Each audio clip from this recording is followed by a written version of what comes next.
নমস্কার বন্ধুরা, কেমন আছেন আপনারা? বনানী ইনসাইড আউটে আজকের একটা ছোট্ট ব্লগে আপনাদের সবাইকে স্বাগত জানাই। তো আজকে আমি আমাদের মতন সাধারণ সমস্ত গৃহিণীদের জন্য অসাধারণ কয়েকটা টিপস নিয়ে চলে আসলাম। তো নাম্বার 1 টিপসটা যেটা হলো সেটা হলো কার্পেট কী করে পরিষ্কার করা যায়।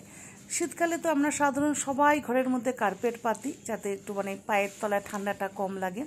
তো কার্পেট পাতলে কী হয়, বেশিরভাগ ক্যাচ করে চুম্বকের মতন একদম পুরো ধুলোগুলো, আর ধুলোগুলো সে ঝুলের মতন তৈরি হয়ে যায় আর চুল। তো সেটাকে আমরা কিভাবে পরিষ্কার করব সেই টিপসটাই আপনাদের কাছে দেখাচ্ছি। আশা করি এই টিপসটা আপনাদের খুব কার্যকরীও আর খুব কাজেও লাগবে। আমার তো ভীষণভাবে কাজে লেগেছে, একদম একটা পয়সা খরচা হয়নি, অথচ আমার সুন্দর কার্পেট পরিষ্কার হয়ে গেল। ভ্যাকুম ক্লিনার সাধারণত অনেকের ঘরে থাকে না, আবার থাকেও। ভ্যাকুম ক্লিনার ক্লিন করতে গেলে কী হয় বলুন তো, সেটাকে খোলো, আবার পরিষ্কার করো, অনেক টাইম লেগে যায়। কেন কি, আমাদের কাজ, আমাদের গৃহিণী সবসময় আমরা যত পারবো কম সময়ে কম ইয়েতে অনেক কাজ করার জন্য। সেই জন্যই এই যে ব্রাশটা দেখছেন, এরকম ব্রাশ আশা করি সবার বাড়িতেই থাকে। এরকম একটা ব্রাশ, আর একটা ব্রাশ যেই ব্রাশটা দিয়ে আমরা জামা কাপড় কাচি প্লাস্টিকের, সেই ব্রাশ। তো এই ব্রাশ দুটো নিয়ে আমি বসে পড়লাম দেখুন কার্পেট ক্লিন করতে। বাস কম সময়ের মধ্যে খুব সুন্দর ক্লিন হচ্ছে, কিন্তু দেখুন একদম সমস্ত চুলগুলো ব্রাশের দিয়ে কিন্তু বেরিয়ে আসছে, কোনো অসুবিধা হচ্ছে না কিন্তু ক্লিন করতে। বাস এটা দিয়ে পরিষ্কার করবো করে এবার এই ছোটো ব্রাশটা দিয়ে ফাইনালি ক্লিন করছি। ধুলোগুলো কিন্তু খুব সুন্দর উঠে গেছে, আর যেই ঝুলগুলো বেশ হয়ে গেছিলো সেগুলোও চলে গেছে, চুল প্রত্যেকটা উঠে গেছে। দেখাচ্ছি আমি, দেখুন আপনারা সুন্দরভাবে কত সুন্দর ক্লিন হয়ে গেলো। তো বলুন কেমন লাগলো এই টিপসটা আপনাদের কাছে? কার্যকরী তো? তা আপনারাও একবার ট্রাই করুন, আশা করি আপনাদের কাছে কিন্তু খুব ভালো লাগবে। কিন্তু এই ক্লিন করার জিনিসটা দিয়ে করলে ভীষণ আনন্দ পাবেন আর খুব ভালোও লাগবে কিন্তু। আচ্ছা, এবার আমি চলে আসলাম 2 নম্বর টিপসে। তো 2 নম্বর টিপসে আমি চলে আসলাম আমার ব্যালকনিতে। আমার ব্যালকনিটা খুব ছোট্ট। এবার ছোট্ট ব্যালকনিতে কয়েকটা টিপস আমি দেখাবো যে কিভাবে ছোট্ট ব্যালকনিকে সুন্দরভাবে সাজিয়ে রাখা যায়। দেখুন এই যে কিছু ক্লিপ দেখাচ্ছি, আর কিছু ওয়াশিং মেশিনের উপরে কিছু ডিটারজেন্ট লিকুইড দেখাচ্ছি, কমফর্ট দেখাচ্ছি, আর মেশিন দেখাচ্ছি। ভাবছেন আমি মেশিনের সাথে এগুলোর কেন দেখাচ্ছি? হ্যাঁ, খুব খুব কিন্তু একটা উপকারীও আমি আপনাদের হেল্পফুল জিনিস দেখাতে চলেছি। এই যে সব মেশিন যখন আমরা অন করি, আমাদের খুব ভালো হয় যদি আমাদের মেশিনের সামনে সমস্ত ডিটারজেন্টগুলো হাতের কাছে পাই, তো সেগুলো আমাদের খুব সুবিধা হয়। তো এরকম একটা হ্যাঙ্গিং আমি একটা ট্রে কিনে নিয়ে চলে এসেছি, যে ট্রেটা আমি নিজেই কিন্তু সুন্দরভাবে এই জানলার মধ্যে লাগিয়ে নিতে পারবো। আমাকে কাউকে ডাকতে হবে না, বা দেওয়াল ফুটো করে ব্রেক মারতে হবে না, বা অন্য কোনো কিছু ট্রে না। এই ট্রেটা আপনি যে কোনো মলে যাবেন আপনারা পেয়ে যাবেন। বা ভ্যাকুমের বোতল, এখন অনেক রকমের ট্রে বেরিয়েছে ভ্যাকুমের বোতল, কোনো লাগে না, সে লাগিয়ে দিলে সেই ট্রেও কিন্তু ইউজ করতে পারেন। দেখুন এই ট্রেটার মধ্যে আমি সমস্ত ডিটারজেন্ট লিকুইডগুলো রেখে দিলাম, কমফর্ট রেখে দিলাম, ইজি রেখে দিলাম। তো কেমন লাগলো বলুন? এবার ওয়াশিং মেশিনটা যখনই আমি ইউজ করতে যাব তখন হাতের কাছে পেয়ে যাব সব। আর তৃতীয় নাম্বার এটা হলো যে দেখুন আমি একটা এই যে ইয়েগুলো কী বলবো, এগুলো ধুল ঝালার জন্য যে ছোটোগুলো, ধরেন টিভি পরিষ্কার করতে লাগে, গাছের পাতা বলুন, বা অন্যান্য যে কোনো বই খাতাগুলো ক্লিন করতে গেলে এই ব্রাশটা রাখার জায়গা পাওয়া যায় না। সেই একই কথা, ব্রেক লাগাও, করো। তো এই বাজার থেকে আমি একটা ছোট্ট এস কিনে নিয়ে এসেছি, যে এসটার দাম মোটে 10 থেকে 15 টাকা। সবার ইজি কিন্তু এটা হবে। এবার এই ব্রাশটা এখানে ঝুলিয়ে নিলেন, আর এবার ক্লিপ, জামা কাপড় মেলতে গেলে তো বুঝতেই পাচ্ছেন ক্লিপের ভীষণ প্রয়োজন। দরকারের সময় দেখবেন হাতের কাছে কিন্তু সবসময় দরকারি জিনিস পাওয়া যায় না, এলোমেলো হয়ে থাকে।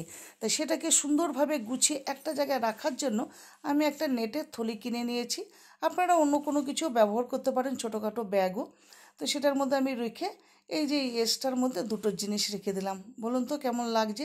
ইজি হলো না বলেন কাজগুলো আমাদের? এরপরে আমি চলে আসবো এই লন্ড্রি ব্যাগটা দেখানোর জন্য। এই লন্ড্রি ব্যাগটাও কিন্তু আমি ওয়াশিং মেশিনের সামনে রেখেছি, যেগুলো আমরা কাচার জন্য ইউজ করি। তবে ভারী জিনিস আমি কখনোই ওয়াশিং মেশিনের উপরে রাখবো না, এটা নামিয়ে নেবো হাতের কাছে, যাতে যাবতীয় জিনিসগুলো আমি পেয়ে যাই মেশিন ক্লিন করতে গেলে। তাহলে আমাদের সব থেকে সুবিধা হয়, আর ফটাফট কাজগুলো করতেও কিন্তু আমাদের সুবিধাজনক হয়। চলে আসলাম 4 নাম্বার টিপসে। এই দেখুন, এই ব্যালকনির মধ্যে বেশ সুন্দর করে আমি ক্ল্যাম্পের সাহায্যে দুদিকে দুটো ক্ল্যাম্প লাগিয়ে কপার ওয়্যার লাগিয়ে নিয়েছি, যেটাকে মানে 4খানা লাগিয়েছি। অনেক বাড়িতে আমি দেখেছি, অনেকের ফ্ল্যাটে আমি গেছি, এই দড়ি লাগায় বা এই লাগায়, এলোমেলোভাবে থাকে, জামা কাপড় সুন্দরভাবে টান টান করে মেলা যায় না। তাই জন্য একটা সুবিধা আপনাদের একটা দেখাচ্ছি, যে এরকম যদি আপনারা ব্যালকনিতে সুন্দরভাবে তার লাগান, জামা কাপড় মেলতে কিন্তু খুব সুবিধে হবে কিন্তু। আর সুন্দর একটা আমি গার্ডেনও রেখেছি, দেখেন কত সুন্দর। এরপরে চলে আসলাম আমি 5 নাম্বার টিপসে। ভাবছেন নেল পালিশটা দিয়ে কি হবে, নেল পালিশ কেন বক্স দেখাচ্ছি, আর কি সুন্দর একটা দেখুন ক্রিমের বাক্স দিয়ে জাদু দেখালাম আপনাদের। আর এটা হলো একটা সিরাপের শিশি আর কিছু রাবার।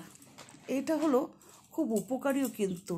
অনেক সময় দেখবেন আমাদের পুরনো নেল পালিশ হয়ে গেলে অনেক সময় পরতে না পরতে শুকিয়ে যায়, বা অনেক সময় দেখবেন খুলতে গেলে খোলে না, জোরে মোছড় দিলে দেখবেন ঢাকনাটা ভেঙে যায়, সে খুলতেই পারি না, নেল পালিশটাও আমার পরা হয় না। বা সিরাপের বোতল, অনেক সময় সিরাপ খেলে কি করি আমরা, ঢাকনার মধ্যে সিরাপটা খাই, খেয়ে ওরকমভাবে না ধুয়ে রেখে দিলে কি হয়, অনেক সময় খুব জোরে কিন্তু আটকে যায়, একদম খুলতে পারি না, ভীষণ প্রবলেম হয়, তখন কারোর না কারো হেল্প নিতে হয়।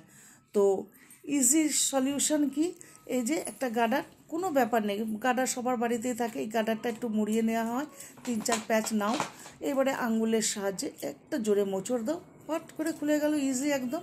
তো বলুন কেমন ইজি না, খুব উপকারী জিনিস কি না বলুন।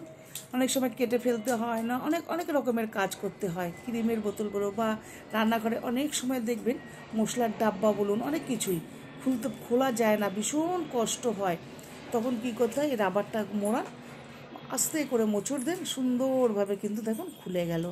তো কেমন লাগলো বলুন এই টিপসটা, ভালো না? একবার ট্রাই করুন আপনারা বাড়িতে, দেখবেন খুব ইজি হয়ে যাবে কাজ, আর খুব ভালোও লাগবে কিন্তু।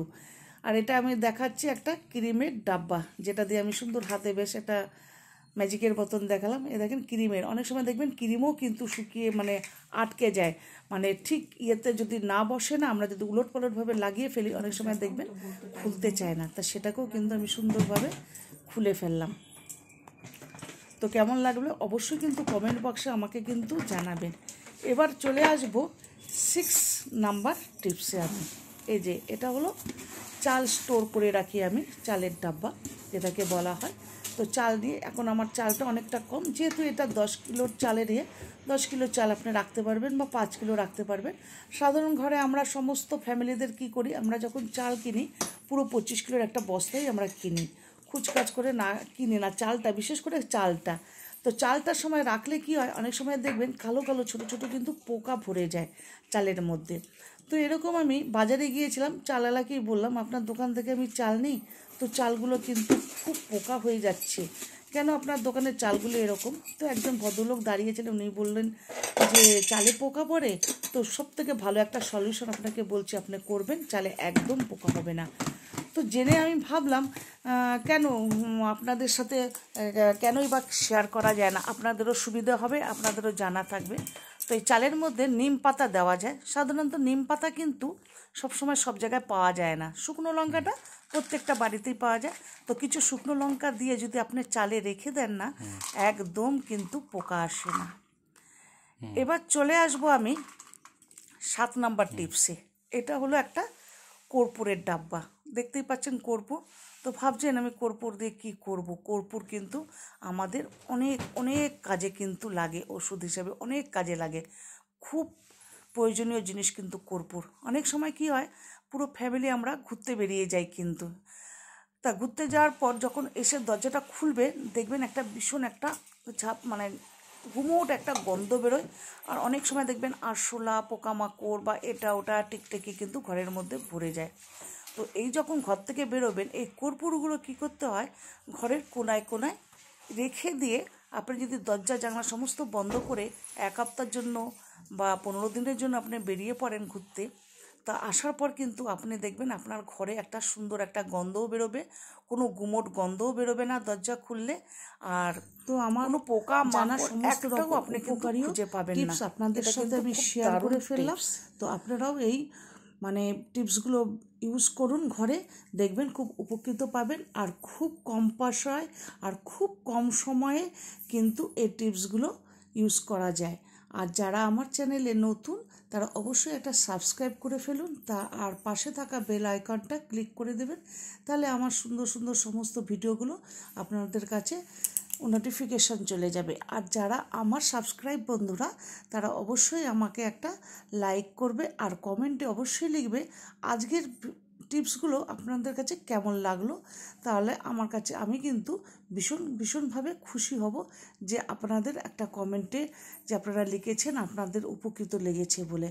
যাই হোক, আজ মঙ্গলবার, তো আমি নিরামিষ খাই, তো এই টিপসের সাথে সাথে রান্নাটাও সেরে ফেলার চেষ্টা করছি, কারণ দুপুরের এটাই হবে আজকে আমাদের লাঞ্চ, যেহেতু আমরা নিরামিষ খাই।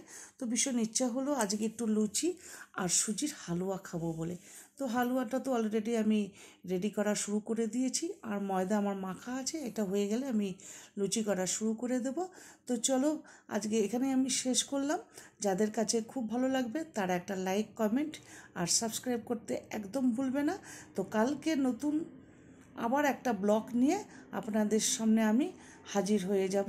তো চল, টাটা, বাই বাই, সবাই খুব ভালো।